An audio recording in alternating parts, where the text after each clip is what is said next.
ನನ್ನ ಊರು ಒಂದು ಚಿಕ್ಕ ಹಳ್ಳಿ. ಇಲ್ಲಿರುವ ಜನರೂ ಅಷ್ಟೇ ಸ್ವಲ್ಪ ಜನ. ಮತ್ತೆ ಎಲ್ಲೆಲ್ಲೂ ನಿರ್ಜನವಾದ ಜಾಗಗಳು ಇಲ್ಲಿ ಯಾವಾಗಲೂ ಇರುತ್ತಿತ್ತು.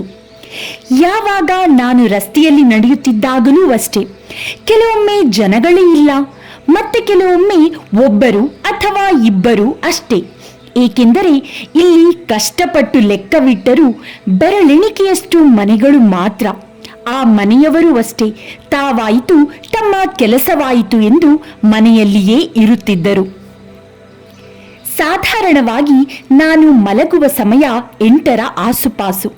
ಹೌದು, ನಾನು ಯಾವಾಗಲೂ ಬಹು ಬೇಗನೆ ಮಲಗುತ್ತೇನೆ. ಇಂದು ಸಹ ಮಲಗಲೆಂದು ಬಂದೆ, ಆದರೆ ನಿದ್ದೆ ಬರಲಿಲ್ಲ. ಹೀಗೆ ಎದ್ದು ಹೊರಗೆ ಸುತ್ತಾಡಿಕೊಂಡು ಬರುವ, ಮತ್ತೆ ಬಂದು ಮಲಗುವ ಎಂದೆನಿಸಿ ಎದ್ದು ಹೊರಗೆ ಗಾಳಿ ಸೇವನೆಗೆಂದು ಹೊರಟೆ. ಕೈಯಲ್ಲೊಂದು ಟಾರ್ಚ್ ಹಿಡಿದು ಹೊರಟು ನಿಂತ ನಾನು ನಡೆಯುತ್ತಾ ನಡೆಯುತ್ತಾ 10-20 ನಿಮಿಷವಾಗಿರಬೇಕು. ಹೊರಗಡೆ ಚಂದಿರನ ಬೆಳಕು ಪ್ರಕಾಶಮಾನವಾಗಿ ಹರಡಿತ್ತು. ಆ ಬೆಳದಿಂಗಳ ಬಾನಿನ ಕೆಳಗೆ ನಡೆಯುವುದೇ ಬಹಳ ಆನಂದಮಯವಾಗಿತ್ತು. ಮನಸ್ಸಿಗೆ ಬಹಳ ಹಾಯೆನಿಸಿತು. ಬೆಳಗ್ಗೆ ಹೊತ್ತೇ ಯಾರೂ ಇರದ ರಸ್ತೆಗಳು, ಇನ್ನು ಕತ್ತಲಿಗೆ ಯಾರೊಬ್ಬರೂ ರಸ್ತೆಯಲ್ಲಿ ಸಿಗುವುದು ಸಾಧ್ಯವಿರದ ಮಾತಾಗಿತ್ತು. ಹಾಗೆಯೇ ಮುಂದಕ್ಕೆ ಬಂದಾಗ ನಮ್ಮ ಊರಿನ ದೇವಾಲಯದ ಬಳಿ ಬಂದು ಬಿಟ್ಟಿದ್ದೆ. ಹಾಗೆ ನೋಡಿದರೆ ನಮ್ಮ ದೇವಾಲಯವು ಬಹಳ ಅಂದದ ಕಟ್ಟಡ. ಕರ್ಪೂರದ ಬಿಳಿಯ ಬಣ್ಣದ ಈಶ್ವರನ ಸನ್ನಿಧಾನ. ಅಲ್ಲಿನ ಪ್ರಶಾಂತತೆಯ ವಾತಾವರಣದ ಜೊತೆಗೆ ರಾತ್ರಿಯ ಬೆಳದಿಂಗಳ ಮೌನದ ಬೆಳಕಿನಲ್ಲಿ ದೇವಾಲಯವು ಇನ್ನೂ ಅಂದವಾಗಿ ಮಲಗಿದಂತೆ ಭಾಸವಾಯಿತು. ದೇವಾಲಯದ ಎದುರಿನಲ್ಲಿ ಯಾವಾಗಲೂ 2 ಎತ್ತುಗಳು ಇರುತ್ತಿದ್ದವು. ಅವುಗಳು ಕೂಡ ಮಲಗಿದೆಯೇನೋ ಎಂದು ಅದು ಕಟ್ಟಿದ ಜಾಗದ ಕಡೆಗೆ ನೋಡಿದೆ. ಆಶ್ಚರ್ಯ, ಎತ್ತುಗಳು ಕೊಟ್ಟಿಗೆಯಲ್ಲಿ ಇರಲಿಲ್ಲ. ಒಂದು ಹಾಲಿನಂತ ಬಣ್ಣದ ಗೌರ, ಇನ್ನೊಂದು ಕರಿ ಬಣ್ಣದ ನಂದ ಎತ್ತುಗಳು. ಯಾವಾಗಲೂ ಇವುಗಳು ದೇವಾಲಯದ ಬಾಗಿಲಿಗೆ ಮುಖ ಹಾಕಿಯೇ ಕುಳಿತುಕೊಳ್ಳುತ್ತವೆ. ಹಾಗೆ ಬರುವ ಭಕ್ತರು ದೇವಾಲಯದ ದರ್ಶನದ ನಂತರ ಎತ್ತುಗಳ ಬಳಿ ಬಂದು ಅದಕ್ಕೆ ಹುಲ್ಲು ತಿನ್ನಿಸಿ ಆಶೀರ್ವಾದ ಪಡೆದೇ ಹೋಗುತ್ತಿದ್ದರು. ಇದೇ ಈ ಊರಿನ ಪ್ರತೀತಿಯಾಗಿತ್ತು. ಅರೆ, ಈ ಎತ್ತುಗಳು ಮಲಗಿಕೊಳ್ಳುವ ಬದಲು ಎಲ್ಲಿಗೆ ಹೋದವು ಎಂದು ಹುಡುಕಾಡಲು ತೊಡಗಿದೆ. ಗೌರ ಮತ್ತು ನಂದ ಇಬ್ಬರೂ ಸಿಗಲಿಲ್ಲ. ಇಲ್ಲೇ ಎಲ್ಲೋ ನೀರು ಕುಡಿಯಲೆಂದು ಹೋಗಿರಬಹುದು ಎಂದು ದೇವಾಲಯದ ದಂಡೆಯ ಮೇಲೆ ಕುಳಿತುಕೊಂಡೆ. ಸುತ್ತಲೂ ನೋಡಿದ ನನಗೆ ಈ ಪ್ರಕೃತಿಯ ಅಂದವು ಬೆಳದಿಂಗಳ ಜೊತೆಗೆ ಇನ್ನೂ ಇಮ್ಮಡಿಯಾದಂತೆ ಅನಿಸಿತು. ಪ್ರಕೃತಿ ಸೌಂದರ್ಯ ನೋಡಿ ಮೈ ಮರೆತ ನನಗೆ ಯಾರೋ ಮಾತನಾಡಿದಂತೆ ಅನಿಸಿತು. ಗುಸುಗುಸು ಮಾತುಗಳು ಕೇಳುತ್ತಿದ್ದವು. ಈ ನಡುರಾತ್ರಿಯಲ್ಲಿ ಯಾರಿರಬಹುದು ಎಂದು ಸುತ್ತಲೂ ನೋಡಿದೆ. ಯಾರೂ ಕಾಣಲಿಲ್ಲ. ಶಬ್ದಗಳು ದೇವಾಲಯದ ಒಳಗಡೆಯಿಂದ ಕೇಳುತ್ತಿದ್ದವು. ಯಾರು ಮಾತನಾಡುತ್ತಿರಬಹುದು ಈ ಹೊತ್ತಿನಲ್ಲಿ ಎಂದು ಕುತೂಹಲ ಮತ್ತು ಭಯದಿಂದ ಒಳಗಡೆ ನಡೆದಿದ್ದೆ. ಒಳಗಡೆ ಅಡಿಯಿಟ್ಟ ನನಗೆ ಎದುರಿನ ಗರ್ಭಗುಡಿಯಿಂದ ಶಬ್ದಗಳು ಕೇಳುತ್ತಿದ್ದವು.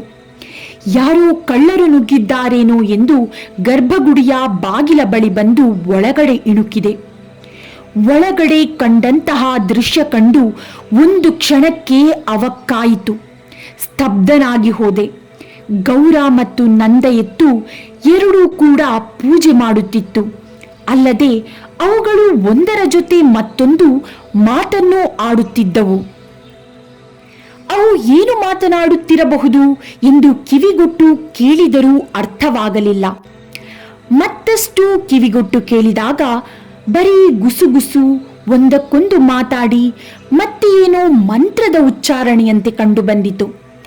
ನನ್ನ ಕಣ್ಣೇ ನನಗೆ ನಂಬಲಾಗಲಿಲ್ಲ. ಎದುರಲ್ಲಿ ಎಂದೂ ಕಂಡಿರದ ಆಶ್ಚರ್ಯದ ಸಂಗತಿ ನಡೆಯುತ್ತಿದ್ದವು. ಹಾಗೆಯೇ ನೋಡುತ್ತಿದ್ದ ನನಗೆ ನೋಡಿದಾಗ ಶಿವಲಿಂಗದಿಂದ ಪ್ರಕಾಶಮಾನವಾದ ಬೆಳಕೊಂದು ಪ್ರಕಟವಾಗತೊಡಗಿತ್ತು. ಒಂದು ರೀತಿಯ ಕಣ್ಣಿಗೆ ತಂಪು ನೀಡುವ ಬೆಳಕು. ನೋಡುತ್ತಿದ್ದರೆ ಅದರಲ್ಲೇ ನಾನು ಕಳೆದು ಹೋಗುವೆನೇನೋ ಎಂಬಂತ ಬೆಳಕು. ಅಲ್ಲದೆ ದೇವಾಲಯವಿಡೀ ಆಹ್ಲಾದಕರವಾದ ಸುವಾಸನೆಯೂ ಬರತೊಡಗಿತು. ಏನು ಮಾಡಬೇಕೆಂದು ತಿಳಿಯದೆ ಹಾಗೆಯೇ ಗರ್ಭಗುಡಿಯ ಒಳಗಡೆ ಇಣುಕುತ್ತಾ ನಿಂತಿದ್ದೆ. ಅಷ್ಟೇ, ಮುಖದ ಮೇಲೆ ನೀರಿನ ಹನಿಗಳು ಬೀಳುತ್ತಿದ್ದವು. ಮೆಲ್ಲನೆ ಕಣ್ಣು ತೆರೆದು ನೋಡಿದಾಗ ನನ್ನ ಎದುರಿಗೆ 4-5 ಮಂದಿ ನೀರು ಸಿಂಪಡಿಸುತ್ತಾ ನಿಂತಿದ್ದರು.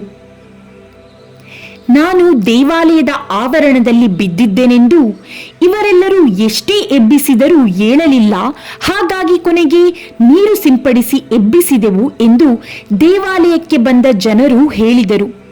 ತಕ್ಷಣ ಎದ್ದು ದೇವಾಲಯದ ಹೊರಗಿನ ಆವರಣಕ್ಕೆ ಓಡಿ ಬಂದೆ.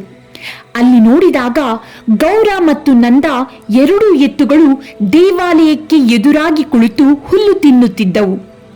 ರಾತ್ರಿ ನಡೆದದ್ದನ್ನೆಲ್ಲ ನೆನಪಿಸಿದೆ. ನಾನು ಗರ್ಭಗುಡಿಯ ಬಳಿ ಇದ್ದದ್ದಷ್ಟೇ ಗೊತ್ತು. ಹೊರಗಡೆ ಆವರಣಕ್ಕೆ ಹೇಗೆ ಬಂದೆ ಹಾಗೂ ಗರ್ಭಗುಡಿಯ ಒಳಗಡೆ ಕಂಡಂತಹ ದೃಶ್ಯ ನನಗೇ ನಂಬಲ ಸಾಧ್ಯ. ಇನ್ನು ಜನರಿಗೆ ಹೇಳಿದರೆ ನನ್ನ ಮಾತನ್ನು ನಂಬುತ್ತಾರೆಯೇ?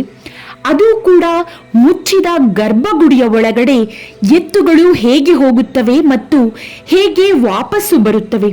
ಅದು ಮಾತನಾಡುವ ಎತ್ತುಗಳು ಎಂದರೆ ಎಲ್ಲರೂ ನನ್ನನ್ನು ಹುಚ್ಚನೆಂದು ತಿಳಿಯುತ್ತಾರೆ ಎಂದು ಯಾರಿಗೂ ಏನೂ ಹೇಳದೆ ಎತ್ತುಗಳ ಬಳಿ ಬಂದು ಹುಲ್ಲು ತಿನ್ನಿಸಿ ಆಶೀರ್ವಾದ ಪಡೆದುಕೊಂಡೆ. ಗೌರ ಮತ್ತು ನಂದನನ್ನು ಹಾಗೆಯೇ ನೋಡುತ್ತಾ ನಿಂತೆ. ಇಬ್ಬರೂ ತಮಗೇನೂ ತಿಳಿದೇ ಇಲ್ಲವೆಂಬಂತೆ ಹುಲ್ಲು ತಿನ್ನುತ್ತಾ ಮೆಲ್ಲುತ್ತಿದ್ದವು. ಫ್ರೆಂಡ್ಸ್, ದೇವರ ಪವಾಡಗಳು ಮನುಷ್ಯನಿಂದ ಊಹಿಸಲ ಸಾಧ್ಯ. ಇದಕ್ಕೆ ಸಾಕ್ಷಿಯಾಗಿ ನಮ್ಮ ಸುತ್ತಮುತ್ತ ಅನೇಕ ಘಟನೆಗಳು ಇಂದಿಗೂ ನಡೆಯುತ್ತಿವೆ. ಈ ಕಥೆಯು ನಿಮಗೆ ಇಷ್ಟವಾಗಿದ್ದರೆ ಇದನ್ನು ಶೇರ್ ಹಾಗೂ ಲೈಕ್ ಮಾಡುವುದನ್ನು ಮರೆಯಬೇಡಿ. ನಿಮ್ಮ ಅನಿಸಿಕೆಯನ್ನು ಕಮೆಂಟ್ ಮೂಲಕ ತಿಳಿಸಿ.